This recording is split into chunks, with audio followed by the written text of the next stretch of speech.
In this video, I'm going to show you how to create a simple dimension or lookup table in Power BI. So here we're in Power Query. We're going to go to New Source. In this case, it's a CSV. And I'm going to get this CSV dataset that I got from the New York City Open Data website.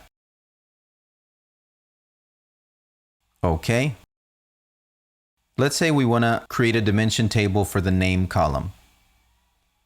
I'm going to duplicate this table.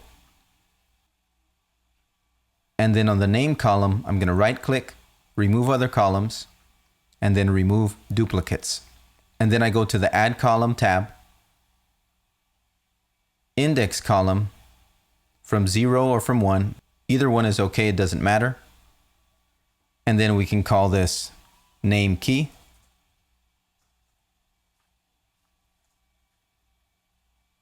Then we go back to the other table, the Home tab, and then Merge Queries. Merge Queries. And then we select our other table.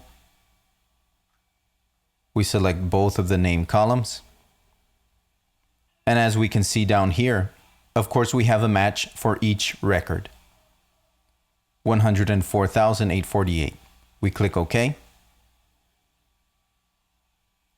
We click on this. We bring in the name key. Deselect this.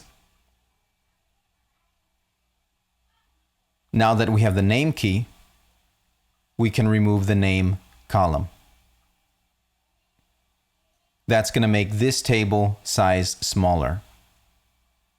The reason behind that is because the name key is a numeric data type, which is a much smaller data type size compared to what we had here, the name column, which is text data type. Now we go back to this one. We can rename this. Let's say dim names. We hit close and apply. And we navigate to the model view. Now we find our name key from one table, drag it onto the name key of the other table. Here the cardinality is many to one, just as we would expect. Many on the original table and single or one on the dimension table. Cross filter direction is single, perfect, save. Now we hide the name key on both tables. And that's how to create a simple lookup or dimension table in Power BI. If you found this video useful, please hit like and subscribe. Thank you, and I'll see you next time.